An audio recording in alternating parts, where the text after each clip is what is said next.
So today, I want to talk about nice, bright, cheery topics. Today I'm going to talk about spiritual poverty, and I'm going to talk about conflict and change. So I appreciate the reading and the song choices to kind of support the message this morning. You know, this week in the newsletter, I don't know if y'all read my newsletter, but I have a great time writing it. But I talked a little bit about conflict in kind of a fun way about my dog, and if you didn't read it, go check it out. But today I want to dive just a little bit deeper. Here's the deal. Change is constant. It's constant. There's always something rising up within us that cries out for growth, that cries out for change and healing. And just at many points in our experience, we come to this realization that something's missing or something's not working. And when we realize that something is missing or something's not working, we have identified our own spiritual poverty, a place in our lives where something is not quite the way we want it to be. And in order to heal anything in our experience that's not working to our liking, we need to seek understanding as to what thoughts, what beliefs have been creating those experiences up until this moment. Now, most of us don't find that to be very pleasant work. We don't. We like to hang around in the land of happy, happy, joy, joy. You know, just like, everything's fine. You know, most of us like to cruise along the highway of life and just ignore that thumping flat tire or just that flashing engine light. It's like, yeah, no, that's not really happening. If I don't pay attention to those things, I trust they're going to go away. So most of the time, that's kind of where we hover.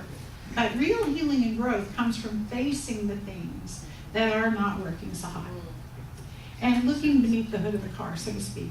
And real healing and growth comes from facing dysfunction in our life so that we can look beneath the surface and identify both the truth that exists for us personally and the higher truth that is missing from our thinking.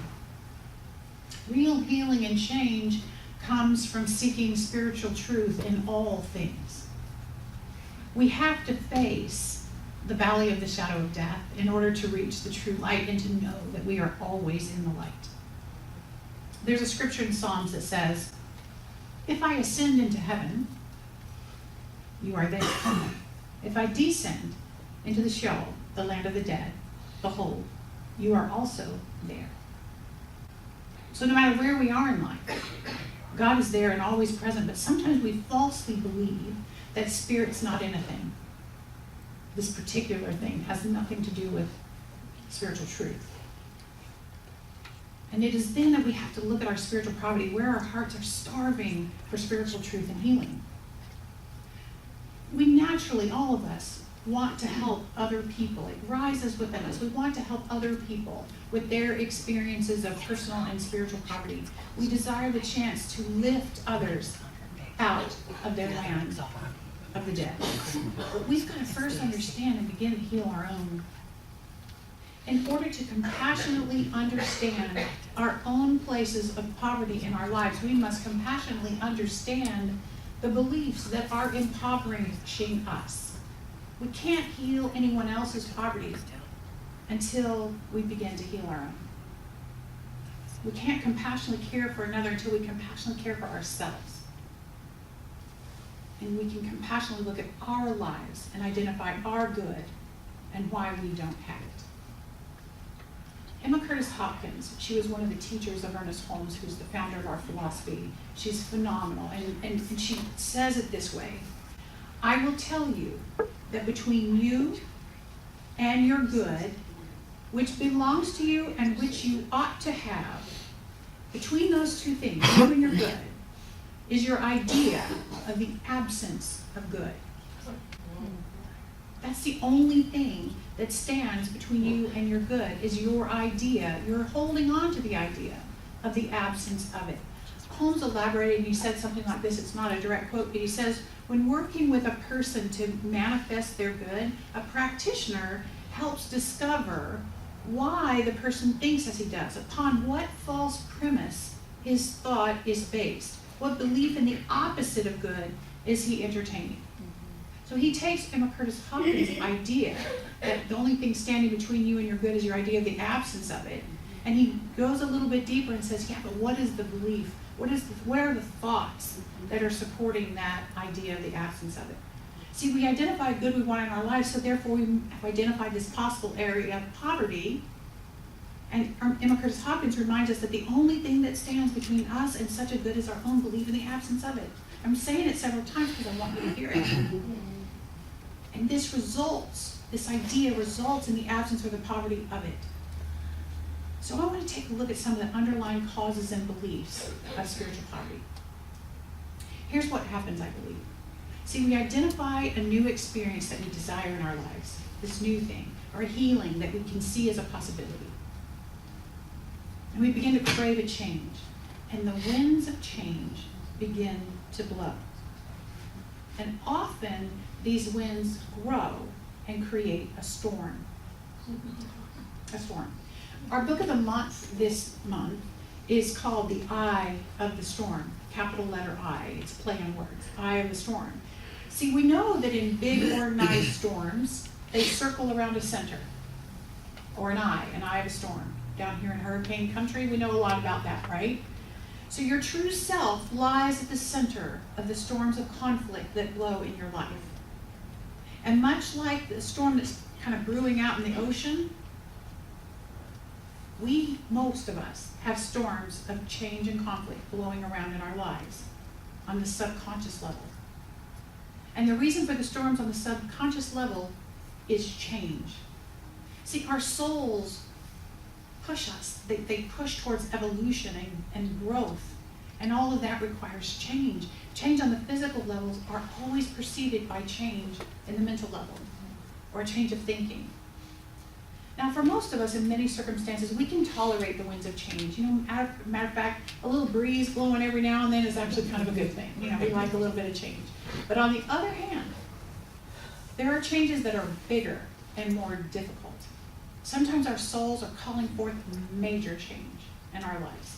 And such change almost always produces conflict. Conflict. So now what I know about us as human beings is we don't like conflict. Conflict's a dirty word. We don't want that. We don't want that. We do not like conflict. We will do anything it takes to avoid it most of the time. What if we looked at it differently? What if we looked at conflict just a little differently? This book, The Eye of the Storm, talks about conflict as being an interference pattern of energies. So energies pushing against each other. Wherever there is change, movement, resistance, and pressure, or interaction around it, there exists the potential for conflict. There is nothing that is without movement and without change, so conflict is always going to be a part of things. So when the desire within us arises for a big change and the wind shifts and begins to intensify, the patterns of energy begin to shift in your life.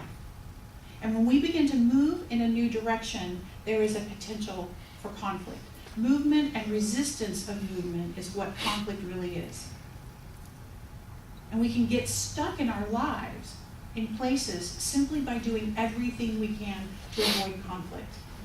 The conflict starts within us. Within us. See, we have two competing things going on. These competing intentions go like this, okay? We have the human side. And what do we want as human beings? We want stability. We want security. We want to be safe, and we want to be valued. Okay, that's what our human selves want. As a human being, we're so vulnerable, and we don't like that vulnerability. So if we've created and landed in a spot where we feel safe and secure, we're hunkering down, man. We're staying right there. Stay here, it's safe. But then we have our soul. We have our growing self, right? Our soul's desire and intention drives us to fulfill the purpose for being here. For being alive. Why are we alive? Our purpose for being alive and in this magic suit is to have a wide variety of experiences and interactions, to express our highest self all over this plane of existence. Not just in this one little safe place, but all over. That's our desire is to do that. Our purpose is to create and create in new ways and not be stagnant. Our purpose is to live big when we look at it from a soul's perspective. So these two competing intentions are pushing against each other within us, and that is the source of our inner conflict. Conflict does not come to us, it comes from us. It comes from us. Inner conflict and outer conflict, they bring us to our edge of our resourcefulness. To the edge of our resourcefulness. Before this moment, before this new thing, I knew how to make life work. I knew my source of all my good stuff. I knew where it was coming from, right? But this new change and this new conflict shows me that I'm standing at the edge of my knowing. These winds of change feel so powerful. And one of the most uncomfortable feelings in life is not knowing what to do or how to be when a situation feels and looks scary. Conflict arises because we don't know how to relate to a perceived threat in a new way that enables us to feel safe and okay and secure. And when this happens, the well of our resourcefulness seems to run dry. I don't know is the answer to all the questions when you're standing here. So often at this moment of awareness, what do? We scurry back to the safety of our little storm shelter. Never mind, I do not want to change that back. As human beings, as the human side, this side has free will. This side gets to say whether we're changing or we're growing or not. The soul cannot force its purpose on you. You have free will to choose. And so we just kind of scoop our soul up and say, come on, I know you want to grow and stretch, but not today. We can't have conflict, and we wait for a less stormy day. I'll change when things calm down. I'll shift when things are a little bit better. But resistance and challenge and conflict are necessary elements in our lives because these conditions stretch us and cause us to discover new dimensions within ourselves, strengths and possibilities that are there just lying dormant. So if we can move through the storm of conflict, we can recenter ourselves in that calm eye that's always there just waiting for us. See, the wind of change is always going to be blowing, but you got to know how to get back to the eye, back to the center, where we can empower ourselves. So I want to give you a personal example. I love to give personal examples to kind of illustrate this lesson. Okay, so a few years ago, I began to realize that the time was coming sooner than later that my work at the center in Atlanta would be complete. I kind of knew that. My soul was urging me towards change, towards growth in my life and in my ministry. And as a spiritual being, this side of me knew that all sounded necessary and perfect in every way, natural. But remember, I have a human side too, and my values are the same as yours, right? I want safety, I want security, I want stability. I had been at that center for years, right?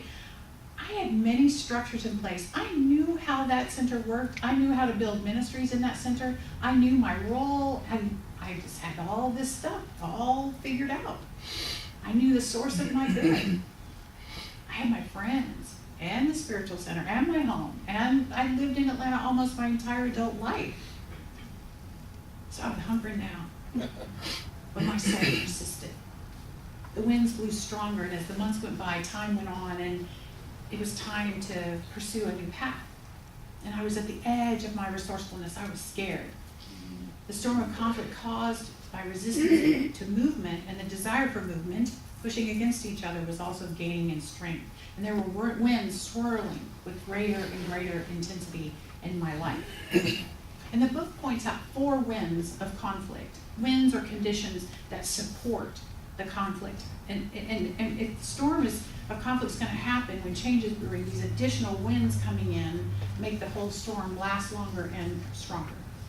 So I'm going to see if I can use my story and my situation to illustrate these 4 winds that blow in the storm and see if we can teach us something about how we feel spiritually impoverished for truth in these moments.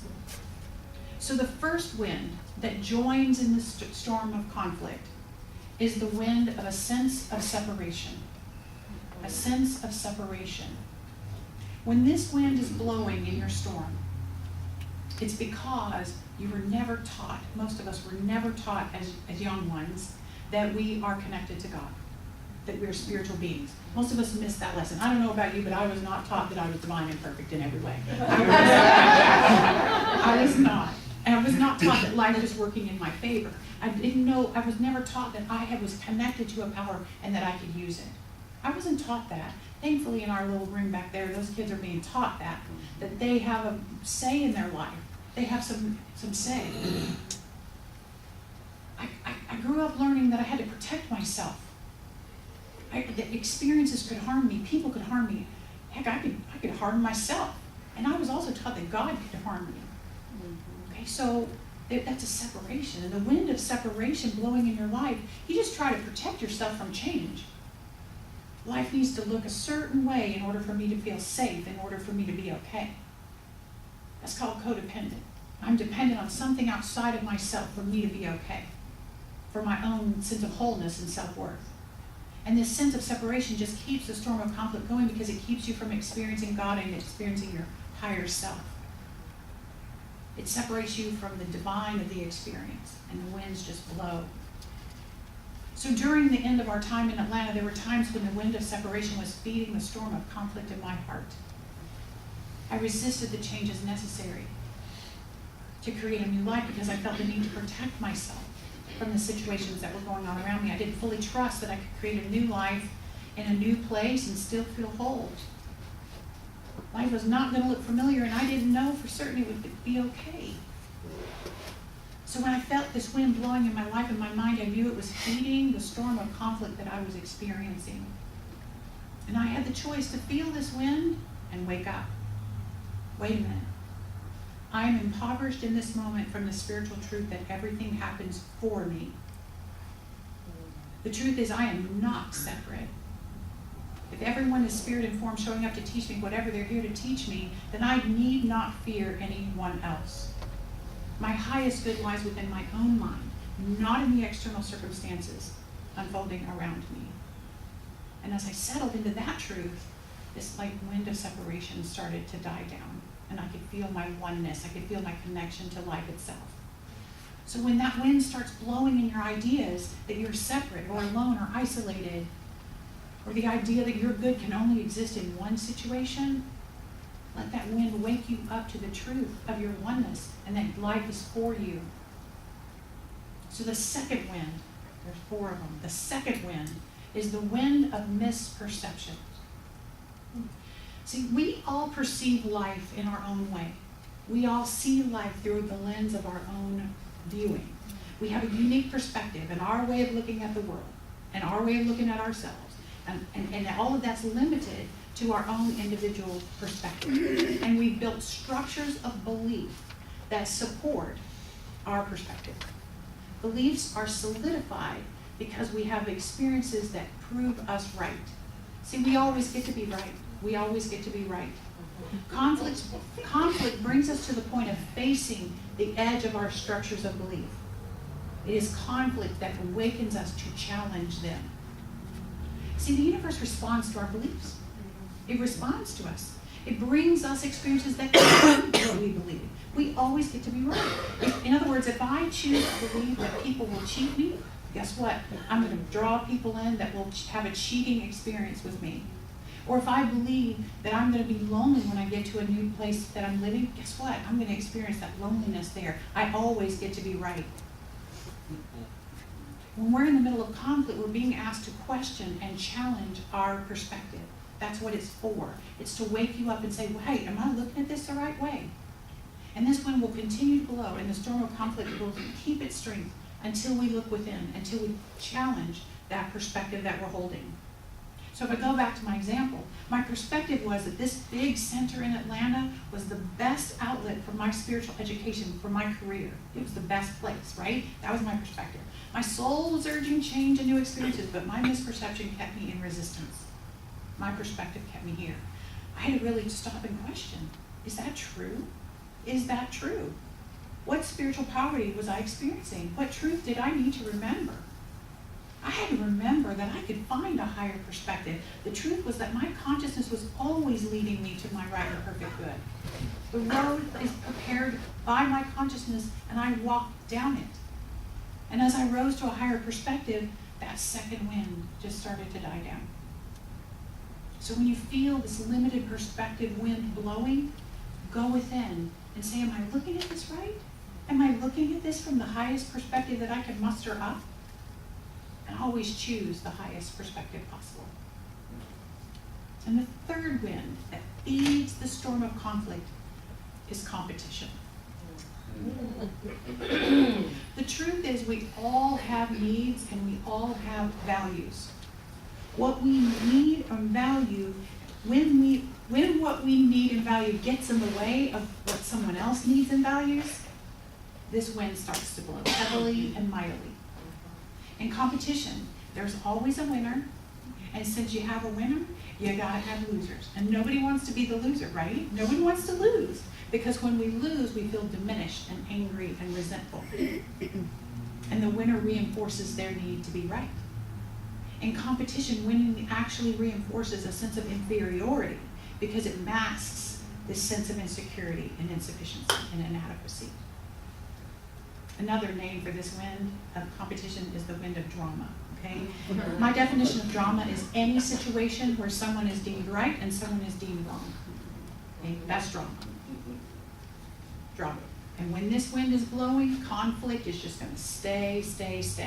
So if I look at my own example again, I can see where there were certain relationships that were a catalyst to my releasing the center in Atlanta, releasing that situation from my experience.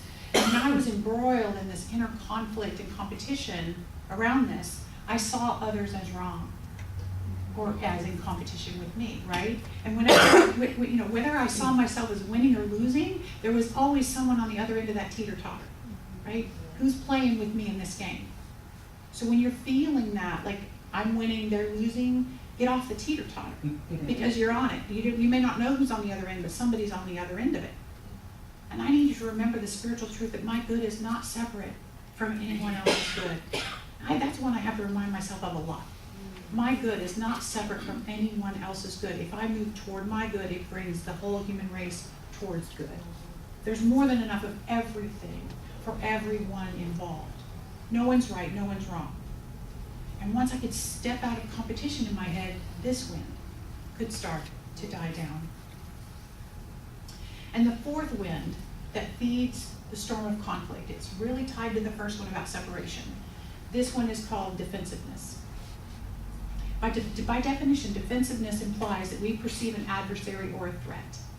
When we get defensive, we instinctively distance ourselves from each other and from situations. And we also distance ourselves from our wholeness and from source itself, which is why it's a lot like that separation wind. When structures in your life are crying out to be changed, people around you are going to have opinions about that. And defensiveness often causes us to isolate ourselves or withdraw from the very people who can support us through a time of vulnerability. This isolationist pattern actually strengthens the conflict that we find ourselves in. So when I needed to leave my former community, my unconscious self felt threatened by the opinions of everyone around me. There were so many people that were disappointed in my decision to do this. And it made me want to pull away from everyone and protect myself, to defend myself from all their feelings. I felt impoverished, and I needed to remember the truth that love is all there is. And love is forever. It doesn't matter if I'm not in Atlanta anymore. There's a lot of love that pours in my direction from that community, and a lot of love that pours to them from me. But I needed to wake up and realize that my change was stirring up winds of change in other people's lives and other people's hearts. As I evolved, I know that other people were waking up to a potential evolution in their own life. So releasing my need to defend myself allowed this wind to quiet itself. So in my example, the winds that were feeding the conflict eventually died down as I remembered the truth of my life. I'm never separate from spirit and my good. I can always look from a higher perspective. I'm not in competition with anyone else, ever. And no one's trying to hurt me. Everyone is God. I need not defend myself. Those were the truths that I needed to wake up to. And when I could truly live in that space, the natural conflict could be released, and I didn't have to resist the change that I needed to make. I could stop being distracted by the storm and move to the eye of it. Move to the eye of it. In the eye of the storm swirling around, I could focus within and decide whether I was going to honor my human side or if I was going to let my soul fly. But I couldn't make that decision until I could get to the center of myself. Storms of conflict are going to arise when the winds of change start to blow in your life. But you get to work with these four winds to let them teach you more about how you're experiencing the lack of truth in your life. What truth are you starving for? What do you need to remember about your relationship with Spirit itself to allow change to occur? And you don't have to experience a full-blown storm during the inevitable change that you're going to face in your life. Nor do you have to resist the natural conflict that comes from competing values and intentions from within your own being. So I invite you to allow the winds of change to blow your soul to its highest heights. And when these winds turn into a storm of conflict, I invite you to turn within, discovering truth that can help you calm that storm that rises in your life. And just let me say this. When you witness another person in your life in a storm of conflict around change, when you witness them struggling with a spiritual poverty of truth, my suggestion is that you remind them of their wholeness. Remind them of their wholeness. Remind them of the nature of change and conflict. Drop into prayer with and for them. And above all else, don't add to the winds blowing in their lives with your judgment and your resistance to the change that they're making. And never ever forget that at the eye of the storm, at the center of your storm, is the great I am. That sits there and waits, and you are safe no matter what the storm is. You can remember this for yourself and for others. The infinite power operating within you always is with you in every circumstance, every condition, every storm, no matter how windy. Trust your highest self as you trust God and let yourself change.